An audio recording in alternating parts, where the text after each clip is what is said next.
hey, I didn't see you there. I'm Commissioner Magic Man Machine Gun Kelly the First, Esquire.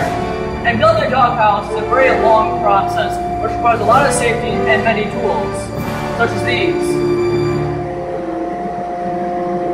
Now the first one is a carpenting square to make sure everything's angled properly at a 90-degree angle, and various size nails, which will be specified in the guide, your trusty hammer, a crowbar if it doesn't go out completely perfectly,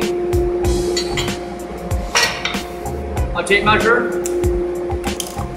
a 2x4 wood plank, which in reality is actually 1.5 by 3.5, a bracket to hold up your roof trusses, and a plan. Other tools you will need will be saws, such as the miter saw.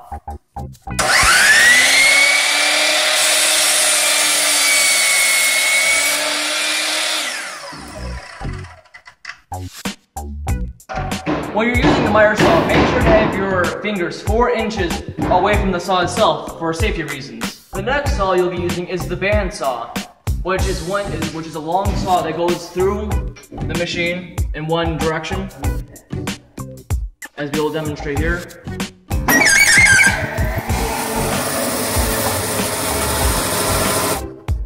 Use the bandsaw to cut small notches and pieces of wood, such as the one in the roof truss.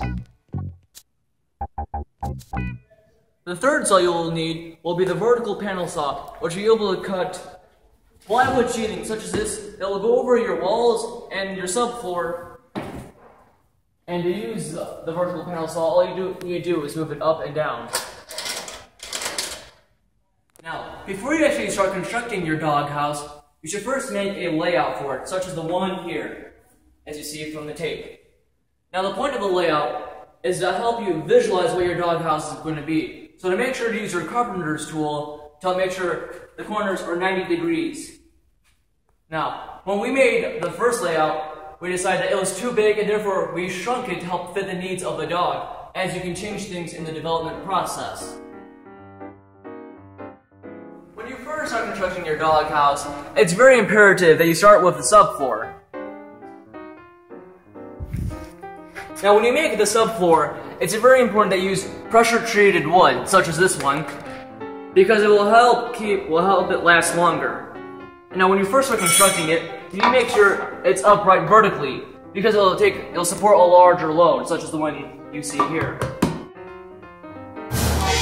When you first start constructing your subfloor, you have to make the perimeter first. These 4 pieces of wood. And then after you nail them together, as you see there, make sure you have 2 to help support it.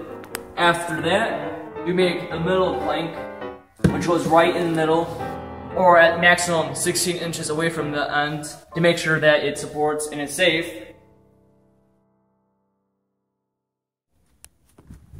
Before you start constructing your wall, you need to make sure that you have the 3 major components of said wall: the sole plate, or the bottom plate, the support stud, and then the top plate, which actually has 2 components to it: the bottom top plate and the top plate. The bottom top plate is there to help connect it to the rest of the wall, and then the top plate is there to help connect it to the other walls, as I'll demonstrate later. Now, you want to construct the wall itself on the ground.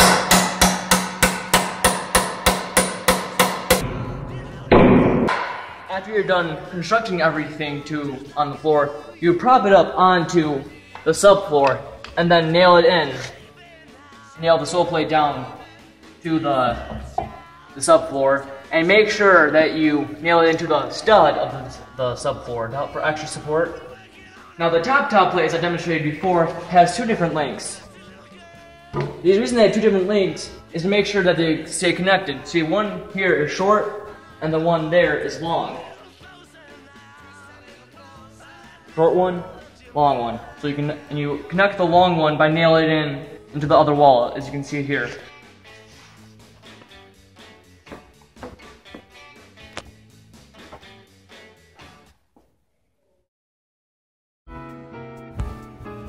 Now the hardest part of making the walls is the windows. as you can see there, it has many major parts, such as the cripple studs, which help support the load from the sill, and then the top plates, and then the jack studs here and there help support the window header, and then the window sill to help construct, or to help keep the load off from the window. And then they're all connected to the king studs here and there to hold it in place. The next hardest part of making the walls are the doors. Now the doors are easier than the windowsills, basically because they're like a bigger version of them, except for the fact they don't have the windowsill or the bottom cripple studs. And so it'd be a lot easier to make. But after everything is constructed, after the entire house is almost constructed, you cut out the sole plate because you don't walk over the sole plate when you enter a house. Now the most difficult part of constructing your doghouse is the roof system. Now there are three major components, are the top plate, the roof trusses, and then the cross bridge. And now, the reason the top plate is very important is that that's where the roof trusses will be nailed in. As you can see here, and there. But another reason why the top plate is very important is because we have a gable style roof, which is basically a triangle shaped roof. And since we have this offset, we have to make sure that our top plate is long enough to support it. And now the reason why this is extra long is because we're going to have a porch which is going to come right under it. And now on the other side of it has a smaller offset because it still has somewhere to go when you put the gable on. And now the next part here to construct about the roof is the cross bridge, as you can see here. Now the cross bridge is made from 3 pieces of wood on each side, which are the 2 long ones, and then the short one. Now the short one is about 3.5 inches smaller than the 2 other ones to help support the actual cross bridge, which connects the both of those support systems. And the cross bridge itself is as long as the top plate is. And now after you're done constructing those 2 parts of the roof, you have to start constructing your roof trusses, as you will see in another video how to make those. And then after you construct them, you will start nailing in these brackets. They'll help place them. Now the brackets are very important to place them, as you can see here. All the load is going down. All the load is going down right onto the plank of wood, which is dispersing over there. Now you might have noticed that these don't have the brackets. Well, because this is a doghouse, it's a much smaller scale than the house and can take the load into the nail. But if this was a real house, you need to put a bracket everywhere to make sure it's very safe. The first part into making trusses is to line up your tracer to the plywood. And then make sure when you're tracing the tracer, make sure you use straight lines. After that, you'll use the miter saw, and you have to angle it up perfectly to the lines that you're about to cut. Now, make sure you angle it to the way if it's best for if you're a righty or if you're a lefty. And when you're using the miter saw, make sure you do it very slowly and steadily.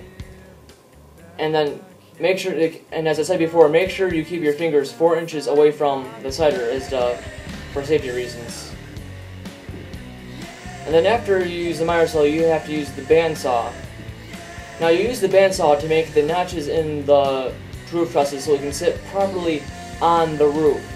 And when you're using the bandsaw, you get your fingers pretty close to the saw itself, so make sure you keep track of where everything is. And do it very slowly so the wood cuts out steadily. And then after that, it's done. After you're finished sawing it, you have to proceed to nail it into the top plate. Now when you're nailing it into the top plate, make sure you nail 3 nails in, 1 on the top and 2 on the side. Now the 2 ones on the side have to be angled into the top plate. And as you can see here, you need only 3 nails, and that's it. I'm Commissioner Magic Matt Machine Gun Kelly, the first Esquire, and I've been your host for today. I hope to see you next time on Do It Yourself channel.